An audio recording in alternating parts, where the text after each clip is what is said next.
Facing the harsh reality of Ethan's disdain for my pregnant figure, which he unfavorably likened to a monstrous entity, was disheartening. His cold gaze and mocking smile as he confronted the sight of my 8-month pregnant belly was more than I could bear. Yet, I had braced myself for such a moment without hesitation. I retreated to my room, only to return with a firm resolve, presenting the divorce papers I had prepared in advance. Ethan's reaction was one of shock and confusion. "What's this? Why so sudden?" he demanded, caught off guard by my assertiveness. "You've made it clear this is what you wanted. Now sign them quickly, I'll file them tomorrow," I retorted, my voice firm and unwavering. His face flushed with anger, a clear sign that my words had hit their mark. "You'll regret underestimating me," I vowed, determined to stand my ground. "My name is Lily, a 24-year-old who once worked as a mobile engineer. My journey with Ethan, my then boss and now estranged husband, began when I was 26. He was 4 years my senior and exuded a sense of reliability that I gravitated towards, especially as a newcomer at work. His guidance was invaluable, and our professional relationship soon blossomed into friendship and then love. I was thrilled when we started dating. Having been more interested in fictional characters than real-life relationships, Ethan was my first love, and I was determined to make it last. Our courtship was swift, and marriage followed a year later. Ethan, with his charm and popularity, made me the envy of many female colleagues. The congratulations and well wishes we received filled me with immense joy, a stark contrast to the challenges we would later face. However, upon marriage, Ethan expressed a traditional expectation. "Now that you're my wife, you should quit your job." This demand marked the beginning of a series of compromises and sacrifices, leading to a life far removed from the happiness and independence I once cherished. Just the day after we filed our marriage paperwork, as we were stepping into our new life together, Ethan surprised me with an unexpected declaration. "I've always envisioned my wife dedicating herself to our home. Don't worry, my salary can cover us both," he confidently stated. This was the first I'd heard of such a plan. Until that moment, quitting my job had never been part of our discussions. My job, a position I secured through my father's recommendation, meant a lot to me, and resigning without notice felt wrong. I wanted to convey this to Ethan, but the firm look in his eyes stopped me. Feeling cornered, I remained silent. The next day, Ethan announced, "You won't be going to work anymore. I'll take care of everything from here." His decision came so suddenly it left me reeling. Despite the shock, I knew arguing was futile, especially since Ethan had been my boss before we married. Leaving my job without a proper goodbye was tough, but I was committed to making our marriage work. Taking on the role of a dedicated housewife, I threw myself into managing our home, always making sure to prepare Ethan's favorite dishes, even though he never commented on the meals. I yearned for just a hint of appreciation, especially now that my professional identity was gone. "Is my jacket ready for tomorrow's meeting?" I once asked, to which Ethan casually confirmed, showing his more traditional, commanding side. Despite these dynamics, I reminded myself of the luck I believed I had in marrying him and strove to fulfill his expectations. Without a personal source of income, our life together felt more like an employer-employee relationship than a marriage. But I was determined to navigate it as smoothly as possible. However, my resolve was tested when I fell ill and couldn't muster the energy to do any housework, lying in bed fatigued. I planned to catch up on chores once I felt better, hoping for Ethan's understanding during this unexpected downturn in my health. The day after Ethan's harsh demands for housework despite my illness marked a turning point. When he found me bedridden and unable to cook, his reaction was far from sympathetic. "What are you doing? Get up and make some food," he demanded, visibly irritated as he nudged me. I pleaded, explaining my ill state. "I'm really not feeling well today. Could you possibly fend for yourself?" Instead of understanding, Ethan's frustration only grew. "You're not even working, and now you're just lying around because you're a bit sick." "Pathetic, get up," he insisted, nudging me again. His lack of compassion was shocking as I complied, tears blurring my vision, a mixture of disbelief and sorrow washing over me. In the days that followed, my health didn't improve, and a missed period led to a startling discovery: I was pregnant. The positive test result brought a complex mix of joy and anxiety. Eager to share the news with Ethan, I waited for him to come home, my heart fluttering with anticipation. However, Ethan returned late, reeking of alcohol, his demeanor far from sober. Despite my initial excitement, the urgency to share our impending joy was overshadowed by his state. Gathering my courage, I broke the news. "I think I'm pregnant. I haven't seen a doctor yet to confirm, but..." I trailed off, hopeful. Ethan's reaction was cold, his tone grave. "A child? What have you done?" His outright rejection: "I don't want a child. If you're going to have it, you're raising it yourself," left me in shambles. His subsequent disregard, as he carelessly undressed and retreated to the bathroom, was a painful blow. The joy of my pregnancy was quickly overshadowed by sorrow. Ethan's harsh dismissal of our unborn child, coupled with his lack of prior indication of not wanting children, was bewildering. I couldn't understand his callousness, why he would respond with such indifference and hostility towards the news of our growing family. The discovery that we hadn't been using any form of birth control led me to believe that Ethan and I were on the same page about starting a family. However, this belief was shattered when I found a motel receipt in the pocket of Ethan's shirt while I was doing laundry. My hands shook as I read the establishment's name, a clear sign of betrayal. This revelation was a heavy blow, making me question Ethan's love for me. Marriage, I believed, was built on mutual love and respect. Yet here we were, barely a year into ours, and signs of deceit were emerging. My history of immersing myself in fictional romances hadn't prepared me for the stark reality of betrayal. The possibility that Ethan had been using me from the start, perhaps even favoring someone else over me, sent my mind into a whirlwind of doubt and speculation. His harsh reaction to my pregnancy news suddenly seemed to be part of a larger pattern of indifference and cruelty. The receipt's discovery led me to consider the painful possibility that Ethan's motive for pushing me out of my job was to keep his affair with a coworker hidden. It appeared as though he had married me for convenience rather than love, blurring the lines between the reality I lived and the fantasies I had once cherished. Feeling betrayed yet determined, I resolved to collect proof of Ethan's unfaithfulness. His demeanor had noticeably changed, his coldness towards me became more pronounced, especially after I shared the news of my pregnancy. He seemed unable to hide his disdain, going as far as to intentionally eat foods that exacerbated my morning sickness and criticizing my efforts around the house, forcing me to redo tasks despite my physical discomfort. Amidst the physical and emotional toll of my pregnancy, Ethan's lack of support and affection weighed heavily on me, solidifying my resolve to uncover the truth and confront the reality of our marriage. My efforts to uncover the truth about Ethan's affair were met with constant obstacles. Ethan was inseparable from his cell phone, carrying it with him at all times, even to the bathroom, making it impossible for me to discreetly check it for clues. A careful search of Ethan's room revealed nothing out of the ordinary. Everything was impeccably organized, reflecting his meticulous nature both at work and at home. Despite regularly checking his pockets for any tangible evidence like receipts, my attempts to catch him red-handed were futile. The efforts to uncover the truth about Ethan's affair were fruitless. The idea of hiring a private investigator flickered through my mind, but the financial burden of such a decision held me back. Lost in my thoughts about how to proceed, I received an unexpected call that caught me off guard.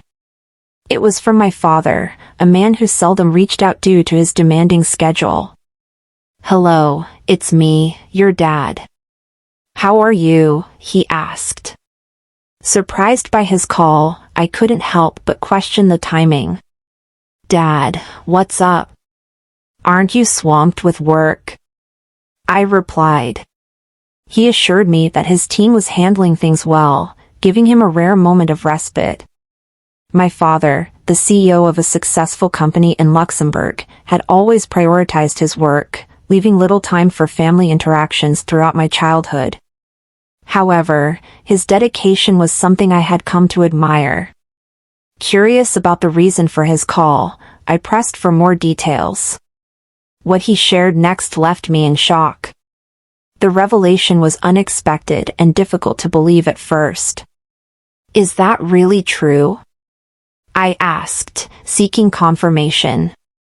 My father's assurance that he was telling the truth helped the pieces of the puzzle start to fall into place.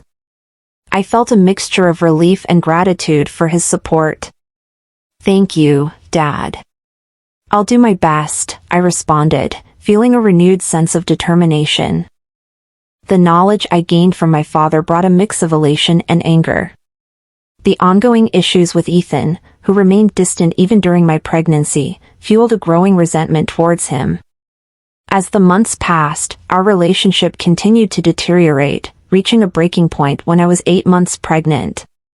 This period was marked by heightened emotions and deep-seated frustration, casting a shadow over what should have been a time of anticipation and joy. I've always been careful around Ethan, living with a constant sense of worry. I tried my best to stay out of his way, leading a life that felt restricted and quiet. One evening, as was routine, I made dinner, and when Ethan came home, we both sat down to eat. While I was eating silently, Ethan suddenly put his fork down loudly. "What is this?" "It's bland," he shouted, throwing the food I had made onto the floor.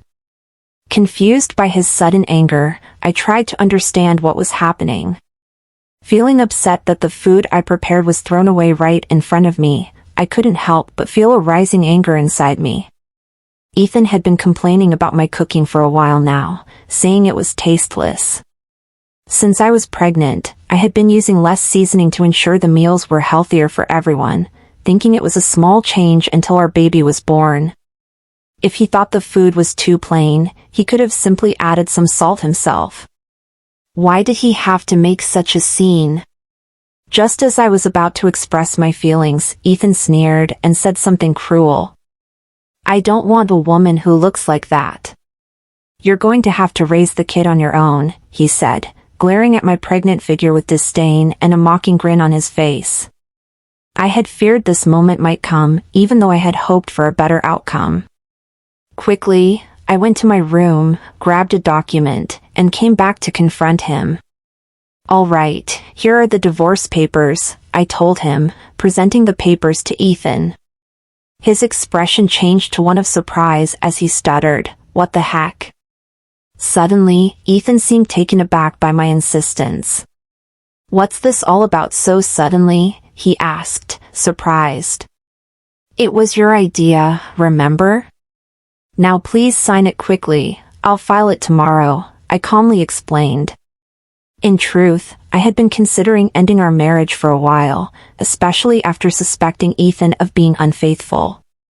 With a baby on the way, I had doubts about whether I could manage on my own, but at that moment, I had a new plan and newfound determination. My firm stance seemed to anger Ethan further. "You'll regret this," he threatened, his face twisted in fury. "You think you can manage without me, with a baby?" Despite his words, I remained steadfast, confident in my ability to move forward. "I'll be okay. Don't worry about me," I reassured him, my voice steady. Perhaps my resolve irked him, for he abruptly took the divorce papers, filled them out, and handed them back to me. "There, if that's what you want, it's done," he said, a hint of resignation in his voice. I thanked him, sensing he hadn't fully believed I would go through with it. The next day, I filed the divorce papers and left our shared home, knowing Ethan would be surprised upon his return. I moved in with my parents, grateful for my father's timely suggestion to come stay with them after his return from Luxembourg. It was a relief to leave the life I had with Ethan behind, and I was deeply thankful for my parents' support. Ethan tried to reach out to me several times after I left, but I ignored his calls, and eventually, they stopped. It was clear that I didn't mean much to him anymore, and I suspected he might move on quickly, perhaps even remarrying. 5 months passed, and my baby was born healthy and safe. I was now living a happy and peaceful life with my parents and my child. However, Ethan's calls resumed, catching me off guard. Initially, I ignored them, but his persistence left me no choice but to answer, eventually. "Hello, what do you want now?" I asked, wary of what he might say.